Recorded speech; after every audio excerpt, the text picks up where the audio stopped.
Hello friends, welcome to Praveen academy. आज आपण जो 18th ऑफ डिसेंबर 2018चा जो इंडियन एक्सप्रेस आहे तो आपण कवर करणार आहोत. So to begin with, see what is happening.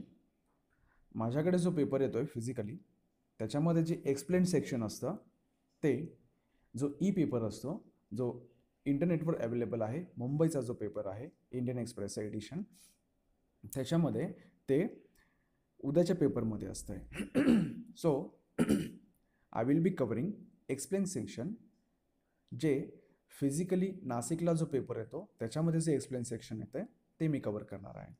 And don't वरी, जे उद्याचं असेल ते आज कवर होईल, ठीक आहे. सो आजचं जे असेल ते काल कवर झालेलं असेल. आपण मिस काही करत नाही आहे, फक्त आपण एक दिवस ते नंतर कवर करत आहोत. आणि हे फक्त एक्सप्लेन सेक्शनसोबतच होत आहे, बाकी जो एडिटोरियल पार्ट जो आहे तो सेम राहतो आहे. Well, next thing I want tell you is, suppose it most probably ही व्हिडिओ तुम्ही यूट्यूबवर बघत असाल. सो माझ्या बोलण्याचा स्पीड काही जणांसाठी खूप स्लो असेल, काही जणांसाठी नॉर्मल असेल, किंवा काही जणांसाठी खूप फास्ट असेल. सो आय विल सजेस्ट यूट्यूबमध्ये जे ऑप्शन आहे तुम्हाला की तुम्ही स्पीड व्हॅरी करू शकतात व्हिडिओचा, तो तुम्ही यूज करा, ठीक आहे. 1.5 किंवा 2 टाइम्स तुम्ही तो कमी जास्त करू शकता, जेणेकरून ही जी व्हिडिओ असेल ही लवकरात लवकर संपेल तुमच्यासाठी आणि तुम्हाला जास्त वेळ लागणार नाही ही व्हिडिओ कवर करायला, ठीक आहे. मी नॉर्मल स्पीडमध्येच बोलणार आहे. Okay, so to start with, let's begin with the explain section, ठीक आहे. हे एक्सप्लेन सेक्शन आहे. बघा आता इथे अगेन जो ई पेपर आहे त्याच्यामध्ये 17 तारखेचा आहे, पण फिजिकल पेपर जो आहे, जर तुम्ही आजचा पेपर बघितला तुम्हाला समजेल की हे 18 तारखेला आहे. पण ठीक आहे, काही फरक पडत नाही त्याच्याने, आपल्याला कवर तर करायचंच आहे ह्या गोष्टी. Okay, so let's begin. See, ह्या सेक्शनमध्ये हाऊ फूड प्राइजेस लॉट्स देअर बाईट झालं काय. सी, फूड इन्फ्लेशन, आता आपल्याला माहिती आहे फूड इन्फ्लेशन खूपच कमी झालेलं आहे. आपला जो CPI आहे आणि WPI, CPI stands for the consumer price index, WPI stands for the wholesale price index, याने खूप आता कमी झालेलं आहे. मग त्याच्यामुळे काय झालेलं आहे, इकॉनॉमिकली अँड पॉलिटिकली त्याचे काही इम्प्लिकेशन्स तयार होतात ते फक्त आपल्याला बघायचे आहेत. आपल्याला आन्सर्समध्ये लिहिण्यासाठी लागतील. ॲग्रिकल्चरचा हा पार्ट येईल आपला. लेट्स सी झालं काय आहे की लास्ट जे 17th मंथ आहे, 27 जे मंथ आहे त्याच्यामध्ये फ्रॉम सप्टेंबर 2016 ते नोव्हेंबर 2018 याच्यामध्ये consumer food inflation in India has been ruling below the general inflation. See, inflation आपले एकूण 3 प्रकारचे इन्फ्लेशन्स असतात. पहिलं असतं जनरल CPI, त्यानंतर फूड CPI, त्याच्यानंतर असतं WPI. आता फूड CPI आणि जनरल CPI याच्यामध्ये फरक काय की जनरल CPIमध्ये आपण सगळे प्रोडक्ट्स कन्सिडर करतो, ठीक आहे. जनरल कन्झ्युमर प्राइस इंडेक्समध्ये आपण सगळे काइंड ऑफ प्रोडक्ट्स आपण कन्सिडर करतो.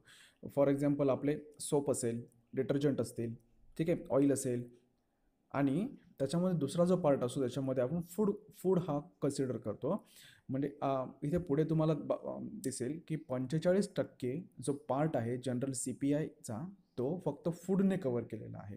सो ह्याच्या 45% जो पार्टला जर आपण एक्स्ट्रॅक्ट केलं, त्याची एक 100%मध्ये एक अगेन नवीन इंडेक्स बनवली, तर आपल्याला जी इंडेक्स भेटते तिचं नाव देतो आपण फूड CPI. सो झालेलं काय आहे सध्या, हा जो फूड CPI आहे आपला, हा डायरेक्टली निगेटिव्ह टेरिटरीमध्ये गेलेला आहे. आणि जनरल CPI हा पण लो झालेला आहे, पण सध्या तो जनरल CPI पॉझिटिव्ह टेरिटरीमध्ये आहे. पुढे जाताना आपल्याला दिसेलच. सो सी, झालेलं काय, गेले 27 मंथ जे आहेत ते कॉन्स्टंटली आपला जो जनरल CPI आहे आणि फूड CPI आहे तो कॉन्स्टंटली कमी कमी होत जातो आहे. Then annual increase in the official consumer food price index has been negative. Mean Indians are paying less for vegetables, pulses, sugars and eggs now than a year ago. Right. आपला जो food CPI आहे हा आता negative टेरिटरीमध्ये गेलेला आहे. Base year काय आहे, बरोबर मागच्या वर्षीचं बेस इयर दिलेलं आहे. म्हणजे मागच्या वर्षी जर सपोज आपण 1 डझन अंड्यांसाठी सपोज 100 रुपये देत असो, तर आता आज आपण 1 डझन अंड्यांसाठी कमी पैसे देत आहोत, सपोज 75 रुपये आपण देत आहोत. ठीक आहे. सो इन्फ्लेशन कमी झालेलं आहे. इन्फ्लेशन इथे बघा, you can see that. See, इथे इन्फ्लेशन -2.61% झालेलं आहे. ठीक आहे. फूड इन्फ्लेशन किती निगेटिव्ह टेरिटरीमध्ये आहे आणि जनरल CPI इन्फ्लेशन हे पॉझिटिव्ह टेरिटरीमध्ये आहे. हा ग्राफ बघा, कॉन्स्टंटली जे इन्फ्लेशन आहे ते कमी होत आहे. हा सुद्धा ग्राफ बघा, कॉन्स्टंटली इन्फ्लेशन कमी होत आहे. आता आपल्याला एक्झाममध्ये ट्रेंड विचारू शकतील की सध्या CPI इन्फ्लेशन किती आहे, जनरल CPI इन्फ्लेशन किती आहे, ते 2005 पासून 2011 पासून वॉट एव्हर एखाद्या पर्टिक्युलर डेटपासून ते कमी जास्त होत आहे की नाही होत आहे. सो इन अन ॲव्हरेज ते फ्लक्च्युएट होत आहे.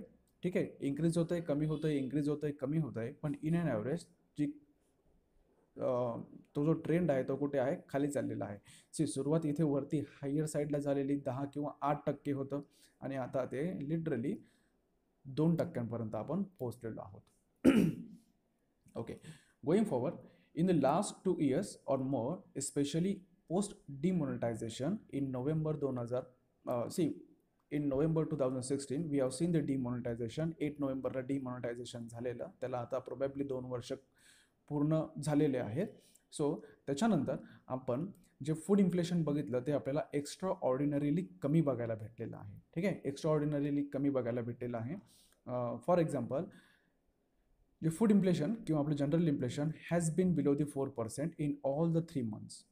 ठीक आहे. जे प्रिव्हियसली 3 मंथ झालेले त्याच्यामध्ये. आता बघा, रिझर्व्ह बँक ऑफ इंडिया यांनी एक बँड ठरवून दिलेला आहे CPI साठी.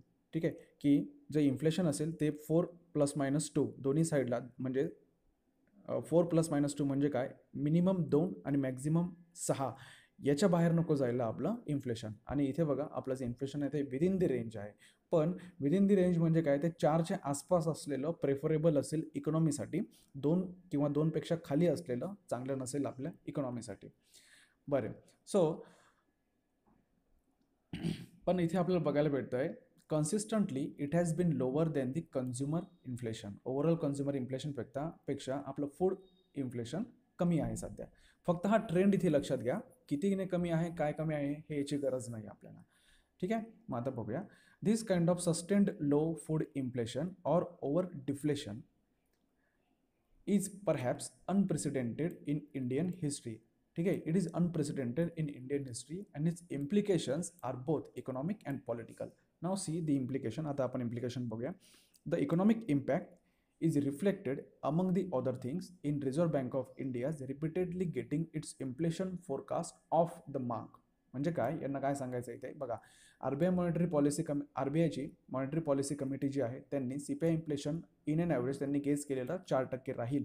पण ॲक्च्युअल फिगर किती राहिलेली, ॲक्च्युअल फिगर फक्त 3.85% राहिलेली. याचा अर्थ काय होतंय, RBIने 0.15%ने RBIचं फोरकास्ट चुकलेलं आहे. मग त्याच्यामुळे RBIचा जो चुकला आहे त्याच्यामुळे जो इन्फ्लेशन होतं आहे it turned out to be unexpectedly low. ठीक आहे. सो RBIचं जे फोरकास्ट आहे इन्फ्लेशनच्या बाबतीत ते कॉन्स्टंटली चुकतं आहे. का चुकतं आहे, कारण जे इन्फ्लेशन आहे ते एक्सपेक्टेशनपेक्षा खूप कमी होत चाललेलं आहे. आपण ओव्हर अचीव करत आहोत टार्गेट. आपण जे टार्गेट ठरवलं होतं 4% प्लस मायनस समथिंग ते आपण ओव्हर अचीव करत आहोत. बरं, हे का होतं आहे, due to the account of oil. Because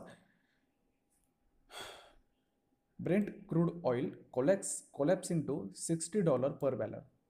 ते सध्याची किंमत ब्रेंट क्रूड ऑइलची पर बॅरल आहे $60. ठीक आहे. आणि ऑक्टोबरला तीच किती झालेली होती, 84 ते 85 पर डॉलर झालेली. आपल्याला आठवत आहे राईट, पेट्रोलची किंमत 98-99 रुपये टच झाली होती. आज 18 डिसेंबरला ती 70च्या आसपास टच झालेली आहे. सो याच्यामुळे काय होतं आहे, येस, याच्यामुळे इन्फ्लेशन कमी होतं. याच्यामुळे एक कुठल्याही गोष्टी प्रोड्यूस करण्यासाठी जी इनपुट प्राईस लागते आपल्याला ती कमी झालेली आहे. त्याच्यामुळे त्या गोष्टींची मग प्राईस कमी होते. आता फॉर एक्झाम्पल बघा, एखाद्या एरियातून एक्स एरियातून वाय एरियामध्ये मला भाजी किंवा जे कुठलं माझं प्रोडक्ट आहे ते मला ट्रान्सपोर्ट करायचं आहे. मग आता जर मला गॅस किंवा पेट्रोल किंवा डिझेल यांचा खर्च जर कमी येत असेल, अगेन माझ्या प्रोडक्टचं किंमतसुद्धा मी कमीच लावणार आहे. आणि त्याच्यामुळे होतं काय, जे प्रोडक्ट ट्रान्सपोर्ट करतात आणि जे स्वतःचं प्रोडक्ट ट्रान्सपोर्ट करायला देत आहेत म्हणजे फार्मर्स, यांना काय भेटतं, यांना कमी प्राईस भेटतं आहे त्यांच्या प्रोडक्टसाठी. हा मेन प्रॉब्लेम आहे आपल्याचा. बरं, पॉलिटिकल फॉलआउट यांचे काय होतात ते पॉलिटिकल फॉलआउटमध्ये काय भेटतं आपल्याला low or the negative food inflation is an agrarian unrest. ठीक आहे, फार्मरला low produce prices for the farmers, फार्मरला कमी किंमत भेटत आहे त्याच्या प्रोड्यूसला. ठीक आहे, कारण की बघा फार्मरने प्रोड्यूस जे प्रोडक्ट फार्मरने जे शेती केलेली आहे वॉट एव्हर जे प्रोडक्ट त्यांनी त्याच्या फार्ममध्ये इम्प्लांट केलेलं आहे त्या प्रोडक्टसाठी खर्च त्यांनी कधी केलेला आहे, त्या प्रोडक्टसाठी खर्च त्यांनी जानेवारी फेब्रुवारीमध्ये केलेला आहे, तेव्हा प्राइजेस तर हाय होत्या. आणि आता नेमकं जेव्हा त्यांना पैसे यायची वेळ झाली, ज्यांना इन्कम यायचं त्यांना वेळ झाली, तेव्हा प्राइसेस कमी झालेल्या. याच्यामुळे farmers are very hardly hitted. त्याच्यानंतर डिमॉनिटायझेशनचा त्यांना फटका लागला. ठीक आहे, त्याच्यानंतर GST आलं. त्याच्यानंतर आणि आत्ताचं नोव्हेंबर 2018चे जे असेंब्ली इलेक्शन्स आले त्याच्यामध्ये मध्य प्रदेश असेल, राजस्थान असेल, इथे त्यांना राजस्थान असेल, छत्तीसगड असेल, इथे जे आताचे गव्हर्नमेंट आहे त्यांना काय बघायला भेटलं, त्यांना डिफीट बघायला भेटला. And the main reason for the defeat was yes rural distress किंवा फार्मरला सफिशियंट अमाऊंट ऑफ इन्कम भेटत नाही आहे हे होता. सो हे का होतं, कारण की food inflation sliding into the negative territory. ठीक आहे, सो आपण इथे काय बघितलं, पॉलिटिकल फॉलआउट बघितला, इकॉनॉमिकल फॉलआउट बघितला. जर फूड इन्फ्लेशन निगेटिव्ह टेरिटरीमध्ये गेलं तर काय काय होत आहे. ठीक आहे, okay. Now let's going forward.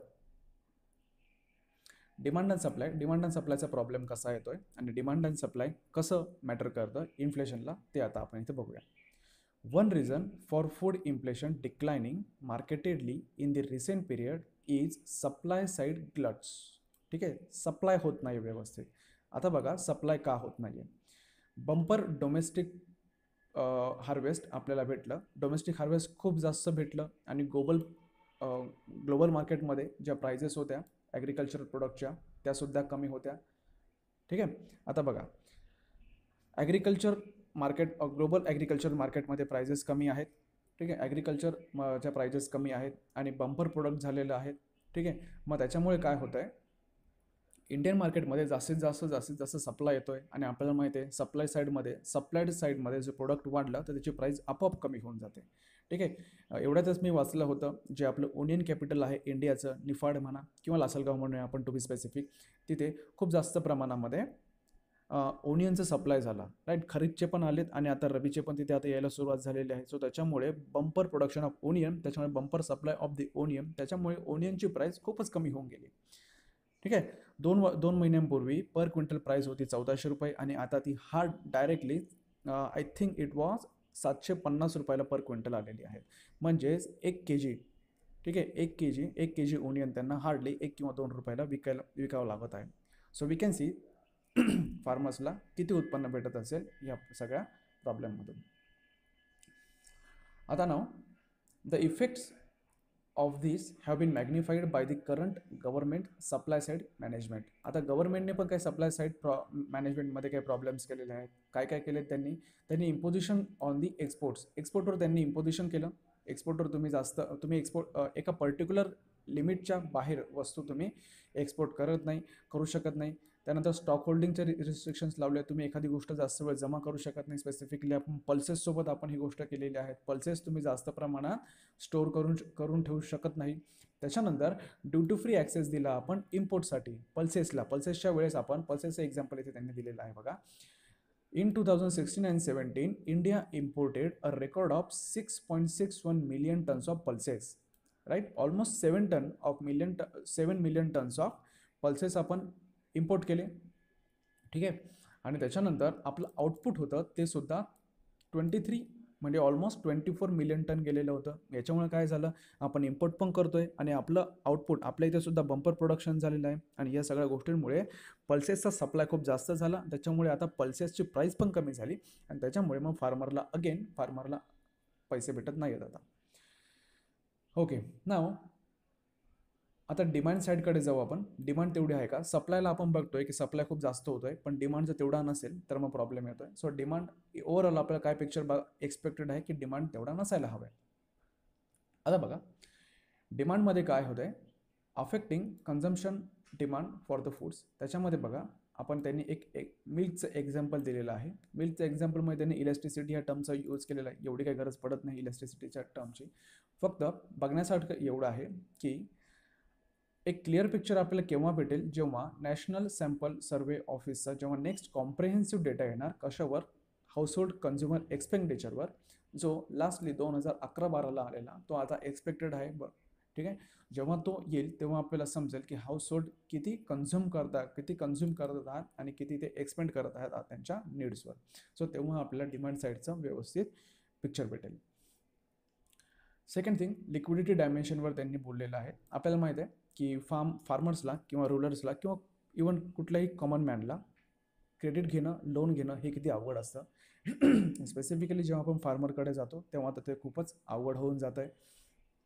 So फार्मरची G liquidity किंवा ॲग्रेरियन सेक्टरची लिक्विडिटी ही खूप कमी आहे हे आपल्याला माहिती आहे. तिथे आपल्याला काय भेटतं आहे, आपल्याला माहिती आहे की आपलं जे नॉन फॉर्मल सेक्टर आहे आणि ॲग्रिकल्चर सेक्टर आहे ट्रॅडिशनली कॅश बेस्ड आहे.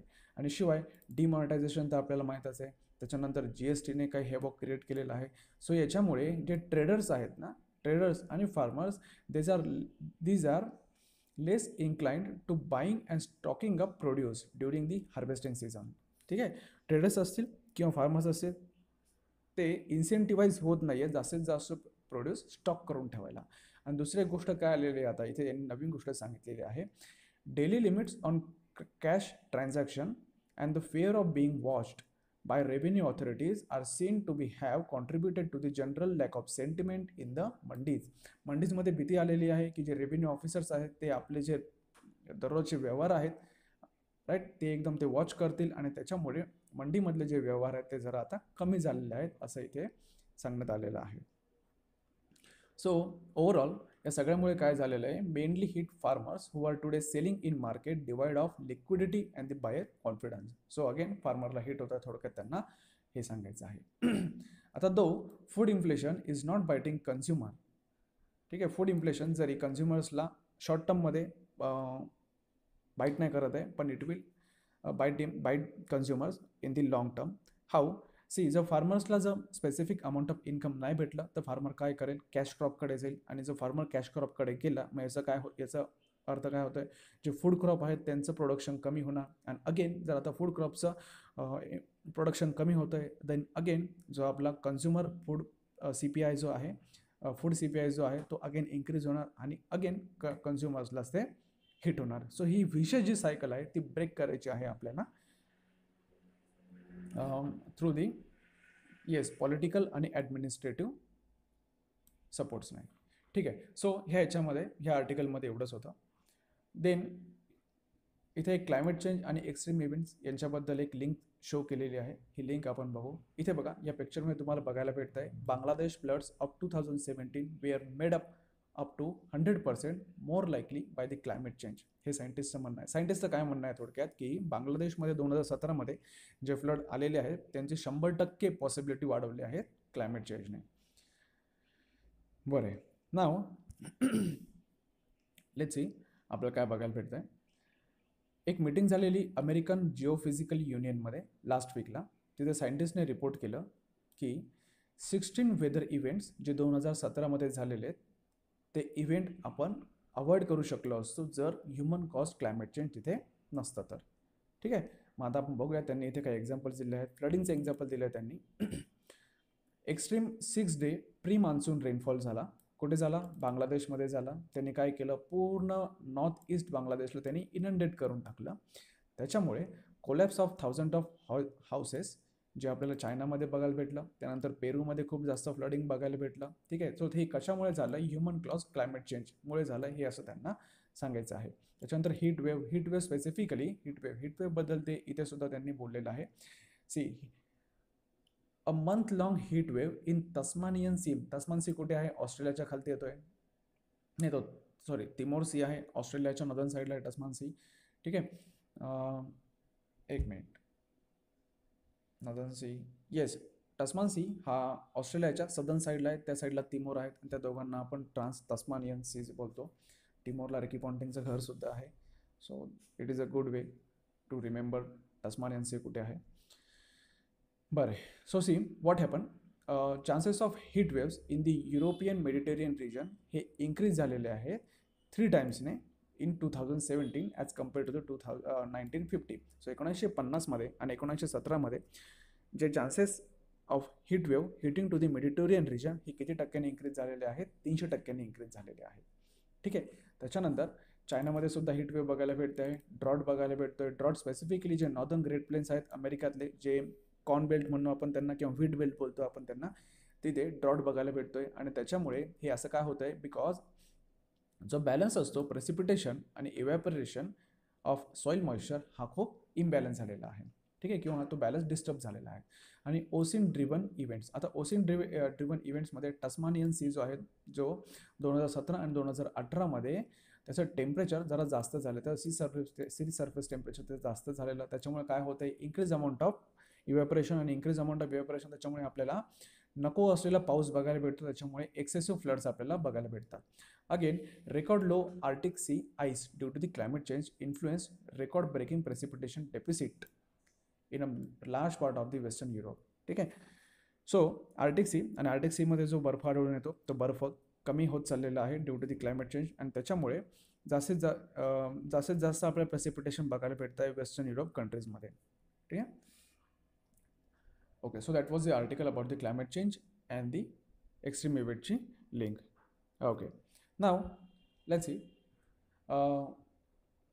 ह्या ज्या आर्टिकलमध्ये हा खूप पॉलिटिकली बेस्ड आर्टिकल आहे, पण आपल्यासाठी महत्त्वाच्या काही गोष्टी आहेत. It is about the concurrent list. States are demanding to do away with the concurrent list. ठीक आहे, जे स्टेट्स आहेत ते म्हणतात आहे गव्हर्नमेंटला की जी कॉन्करंट लिस्ट आहे ती काढून टाका. आता आपल्याला माहिती आहे, see as per our constitution आपल्याला माहिती आहे powers are demarcated. 7th schedule जे आहे आपल्याकडे त्याच्यामध्ये powers are demarcated as central, state and concurrent लिस्टमध्ये. आता जे खूप महत्त्वाचे नॅशनल पॉईंट ऑफ व्ह्यूने महत्त्वाचे जे आहेत सब्जेक्ट, ते defence, aviation, railways, foreign affairs ते आपण सेंटरकडे दिलेले आहेत. त्याच्यानंतर म्युन्सिपल ॲडमिनिस्ट्रेशन, ट्रान्सपोर्ट आणि हे ज्यांचा लोकल इम्प्लिकेशन्स आहेत ते आपण स्टेटकडे दिलेले आहेत. आणि कॉन्करन्स लिस्टमध्ये आपण असे सब्जेक्ट्स कव्हर केलेले आहेत की ज्यांचा सेंट्रल आणि स्टेट गव्हर्नमेंट दोघांसाठीही उपयोग आणि त्यांनी कंट्रोल करणं गरजेचं आहे. For example education, then health, then family welfare, त्यानंतर science and technology, then forest, then environment. हे जे सब्जेक्ट्स आहेत ते कशामध्ये आहेत? येस, हे जे सब्जेक्ट्स आहेत ते कशामध्ये आहेत? येस, कॉन्करंट लिस्टमध्ये आहेत. ठीक आहे. ओके, नाव आता होतं काय आहे, हे जे स्टेट्स आहेत हे डिमांड करत आहेत की आम्हाला जी कॉन्करंट लिस्ट आहे ना ती तुम्ही काढून टाका, जेणेकरून त्याच्यामुळे होणार काय, यांचं काय म्हणणं आहे, जेणेकरून होणार काय, नॅशनल आता होतं काय आहे, national parties want to strengthen the concurrent list so that the centre has maximum hold over states. ठीक आहे. कॉन्करंट होतं काय, नॅशनल पार्टीज काय करायचा प्रयत्न करतात, ते मॅक्झिमम गोष्टी ना कॉन्करंट लिस्टमध्ये टाकायचा प्रयत्न करतात. सो त्याच्यामुळे सेंट्रल गव्हर्नमेंटचं स्टेटवरचं जे कंट्रोल आहे ते वाढत जातं. ठीक आहे. सो एकंदरीत यांचं जे असं म्हणणं आहे की कॉन्करंट लिस्ट तुम्ही काढून टाका. ठीक आहे. Now going forward, let's C.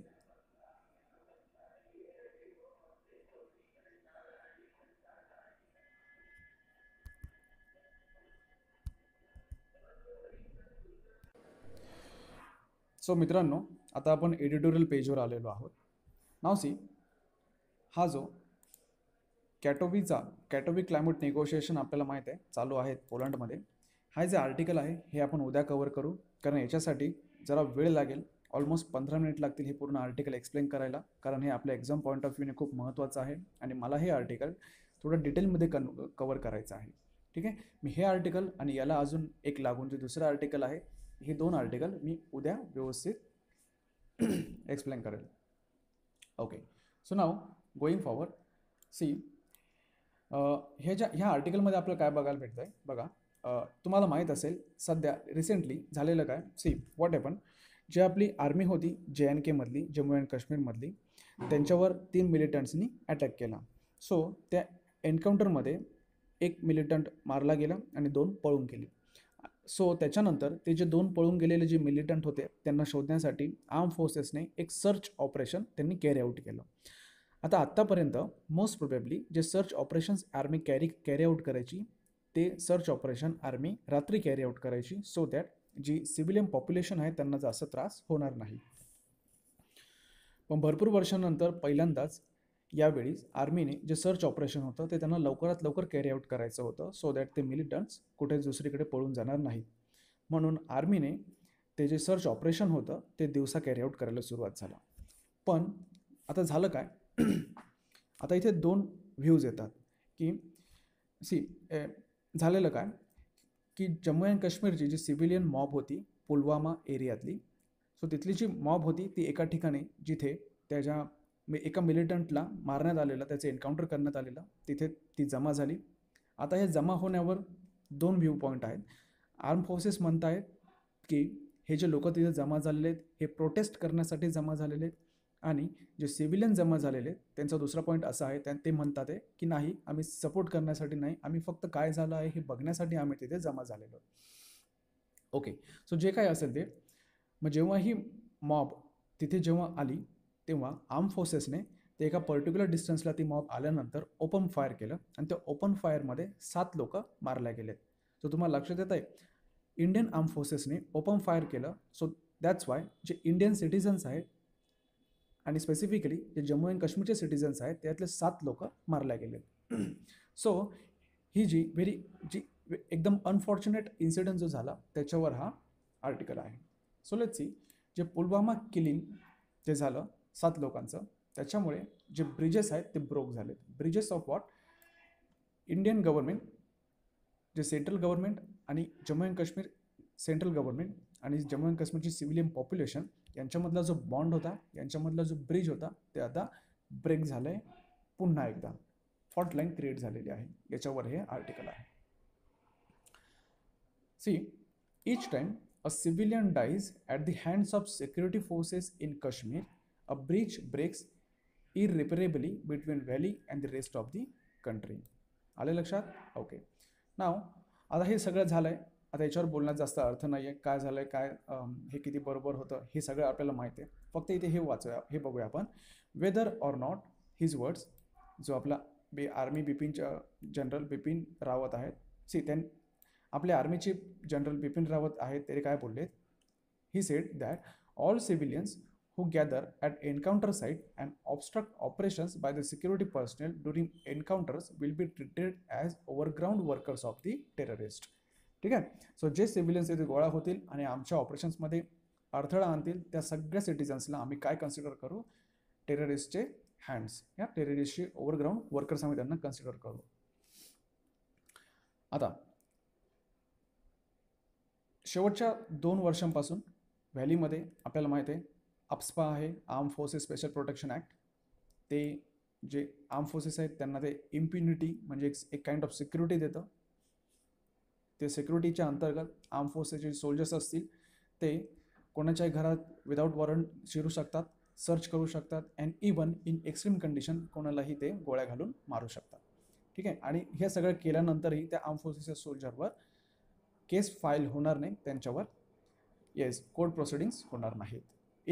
जर ती जी त्याने ज्या सोल्जरने केलेली action with in the rule असेल तर. If it is outside the rule तर त्याच्यावर ॲक्शन होतील. ओके. नाव हा जो पुलवामा इन्सिडेंट होता हा जस्ट झालेलं काय, जम्मू अँड काश्मीरमध्ये 6 महिन्यांपासून गव्हर्नरचा रूल आहे आणि तो आता जस्ट काही दिवसांपूर्वी तो आता प्रेसिडेंट रूलमध्ये तो आता कन्वर्ट करण्यात आला. कालच्या न्यूज कव्हरिंगमध्ये आपण ही जी न्यूज होती ही आपण कव्हर केलेली आहे गव्हर्नर आणि प्रेसिडेंटची. याच्यावरून आपल्याला काय बघायला भेटतंय? Repression and brutality against the Kashmiris which is the staple of militant and separatist propaganda and it makes spiral of violence into the hearts of the Jammu and Kashmir civilians. नेहमी जी सेंटरची पॉलिसी काश्मीरकडे कशी राहिलेली आहे, मिलिटन्सी किंवा आयर्न फिस्टची पॉलिसी आपण जम्मू काश्मीरकडे नेहमी घेतलेली आहे असं या आर्टिकलमध्ये सांगण्यात आलेलं आहे.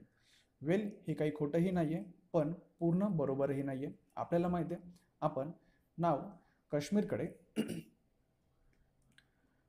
जी सॉफ्ट चॅनल्स डिप्लोमसी आपण त्यांच्यासोबत चालू केलेली आहे. एज्युकेशन सेक्टर असेल, सोशल सेक्टर असेल, हिमायत घ्या, नई रोशनी घ्या, उडान घ्या, हे अशा आपण भरपूर स्कीम्स त्यांच्यासाठी आपण आता चालू केलेल्या आहेत, जिथे त्यांचं इकॉनॉमिकल आपण एम्पॉवरमेंट अँड एज्युकेशनल एम्पॉवरमेंट आपण त्यांचं करत आहोत. आता तुम्हाला माहीत असेल मागच्या वर्षी गव्हर्नमेंटने जे दिनेश्वर शर्मा जे XIB चीफ आहेत त्यांना इंटरलोक्युटर म्हणून त्यांची अपॉइंटमेंट केलेली.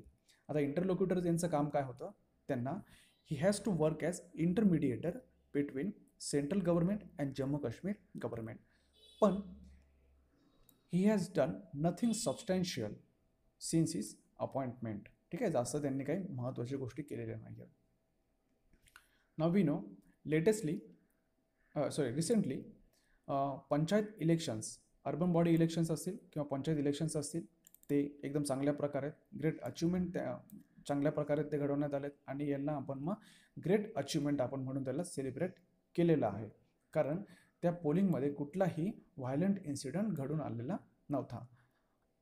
ठीक आहे, सो म्हणून आपण असं म्हणत आहोत की आमची जी पॉलिसी आहेत जम्मू काश्मीरमधली ती वर्क करत आहेत. पण हे जे असे इन्सिडेंट्स होतात, पुलवामा इन्सिडेंट, हे अगेन आपल्याला 1947च्याच पोझिशनला अगेन नेऊन ठेवून देतात. ठीक आहे, सो हे आर्टिकल पुलवामा इन्सिडेंटबद्दल होतं. नाव एक छोटं आर्टिकल आहे, ते आपण कन्सिडर करू आणि ते आपण बघूया. सी हे इथे झालं काय आहे, सी आपल्याला माहिती आहे आपण एक प्रकारची डिप्लोमसी फॉलो करतो. कुठलाही जो कंट्री असेल डिप्लोमसी फॉलो करतो. डिप्लोमसी आपण का फॉलो करतो, to have a good relations with respect to the outside country. आता in the age of artificial intelligence and social media, India needs a digital ambassador. ठीक आहे, आणि याचं नाव बघा काय आहे, टेक्नॉलॉजिकल डिप्लोमसी. ठीक आहे, टेक्नोप्लॅसी. नाव आपण खाली जाऊया आणि महत्त्वाच्या गोष्टींवर फक्त आपण लक्ष देऊया. सी ॲक्च्युली व्हॉट हॅपन, आता सी आपल्याला सगळ्यांना माहीत आहे स्वीपिंग टेक्नॉलॉजिकल रिव्हॉल्युशन्स किंवा स्वीपिंग टेक्नॉलॉजिकल चेंजेस होतात थ्रू आउट द वर्ल्ड. ठीक आहे, ज्या कंट्रीज आहेत, प्रायव्हेट सेक्टर्स आहेत, ते न्यू वेज अडॉप्ट करत आहेत कुठलीही गोष्ट घडून आणण्यासाठी. फॉर एक्झाम्पल बघा आता, social media to influence public opinion at home and the abroad. Cambridge ॲनालिटिकाचं एकदम छान एक्झाम्पल आहे आपल्याकडे आता. Conducting espionage. ठीक आहे, त्याच्यानंतर सिक्युरिंग वन्स क्रिटिकल इन्फ्रास्ट्रक्चर. एस्पियोनेजचा अर्थ तुम्हाला माहीत आहे ना, एस्पियोनेज म्हणजे काय, स्पाईंग. राईट, आपण एखाद्या कंट्रीवर आपण स्पाईंग करत आहोत, आपण त्यांना माहिती नसताना त्यांची माहिती आपण चोरत आहोत काइंड ऑफ. त्याच्यानंतर क्रिटिकल इन्फ्रास्ट्रक्चरला आपल्याला सिक्युअर करायचं आहे. फॉर एक्झाम्पल आपलं इस्रो आहे, भाभा ॲटॉमिक रिसर्च सेंटर आहेत अँड वॉट नॉट, हे आपले क्रिटिकल इन्फ्रास्ट्रक्चर आहेत, त्यांना डिजिटली आपल्याला सिक्युअर करायचं आहे. त्याच्यानंतर आपला जो क्रॉस बॉर्डर डेटा फ्लो आहे तो आपल्याला कंट्रोल करायचा आहे. आत्ताच आपल्याला माहिती आहे, आपण लास्ट लेक्चरला बघितलं RBIने काय केलेलं आहे. RBIने मास्टर कार्डला काय सांगितलं की मास्टर कार्ड किंवा जे पेमेंट गेटवेज आहेत त्यांना RBIने काय सांगितलं की आमचा किंवा इंडियन सिटीजनचा जो पेमेंट गेटवेजमधून जनरेट होणारा जो डेटा आहे तो तुम्ही फक्त लोकली स्टोअर करायचा, ॲब्रॉडमध्ये स्टोअर करायचा नाही. त्याच्यामुळे मास्टर कार्डने काय सांगितलं, ओके जे पुण्यामध्ये मास्टर कार्डने, पुणे सिटीमध्ये मास्टर कार्डने त्यांची फॅसिलिटी त्यांनी आता तिथे दिली लोकली स्टोअर करण्याची, आणि ॲब्रॉडमध्ये ग्लोबली कुठला जो डेटा त्यांनी स्टोअर केलेला होता तो त्यांनी सगळा आता डिलीट करायला सुरुवात केलेली आहे. सो हे काय आहे, we are preventing our cross border data flow. त्याच्यानंतर militarization of the arm forces through the artificial intelligence. आणि त्याच्यानंतर याचा अर्थ काय होतं, we are reorganizing our diplomatic mechanism with the help of the technology. For example, France has appointed a full time digital ambassador in 2017. डेन्मार्कने एक tech diplomacy म्हणून office set केलेलं आहे Silicon Valley, Copenhagen and the बीजिंगमध्ये. ठीक आहे, हे त्यांनी कायासाठी केलेलं आहे, to deal with technological giants such as Google, Facebook, Alibaba, Huawei. So India also needs to review and reorganize is technological diplomacy. ठीक आहे, हे याच्यावरून इथे त्यांना सांगायचं आहे. Next, going forward, as the impact of science and technology on the world expands, diplomats needs to go beyond their traditional frontiers. ठीक आहे. आपल्याला टेक्नॉलॉजीचा जास्तीत जास्त उपयोग करायचा, थोडक्यात त्यांना हे सांगायचं आहे. Science and technology, chemical weapons, climate change, arm race, nuclear proliferation, या सगळ्या गोष्टींमध्ये आपल्याला टेक्नॉलॉजीची गरज पडत आहे हे असं सांगायचं आहे. ठीक आहे. नाव आता 20th सेंचुरीमध्ये बघा, 1901 पासून 2000 पर्यंत आपल्याला बघितलं आहे India could afford to leave technology diplomacy to the handful of scientists and small division in the Ministry of External Affairs. आतापर्यंत थ्रूआउट द 20th सेंचुरी इंडियाने काय केलेलं आहे, टेक्निकल डिप्लोमसी जी आहे ती फक्त काही सायंटिस्टच्या भरोशावर त्यांनी सोडलेली आहे, जे इस्रोमध्ये किंवा ISC मध्ये काम करत आहेत. पण आता 21st सेंचुरीमध्ये we can not afford to do this. आता फॉर एक्झाम्पल इथे एक छान एक्झाम्पल दिलेलं आहे की बघा, private sector have played a very important role in modern scientific institution development. ठीक आहे. आणि स्वामी विवेकानंदांचं एक्झाम्पल दिलं आहे. स्वामी विवेकानंदांनी 1893 मध्ये जमशेदजी जे टाटा होते त्यांना एनकरेज केलं होतं Indian Institute of science in 1909 at the Bangalore. ठीक आहे. स्वामी विवेकानंदांनी जमशेदजी टाटा यांना एनकरेज केलं होतं Indian Institute of Science of Bangalore establish करण्यासाठी. आणि आज आपल्याला माहिती आहे it is one of the top most institution in India, जी कन्सिस्टंटली जे वर्ल्ड इन्स्टिट्यूशन्स ऑफ रँकिंग असतं एज्युकेशन इन्स्टिट्यूशनचं, त्याच्यामध्ये कन्सिस्टन्सली आपल्याला दिसून येते. अगेन महाराजा ऑफ म्हैसूर, निझाम यांनी ऑफ हैदराबाद यांनी फंडिंग प्रोव्हाइड केलेलं फायनान्शियल सपोर्ट टू IISc. याच्यातून आपल्याला काय दिसतं आहे की government funding support it is important for the, it is one of the important factor for the development of the technological endeavors. So now the challenges and opportunities presented by the unfolding technological revolution are too important to left in the individual departments and the ministries. So the role of the government hai, it is necessary that we should go towards the technical diplomacy and which is led by the prime ministerial office.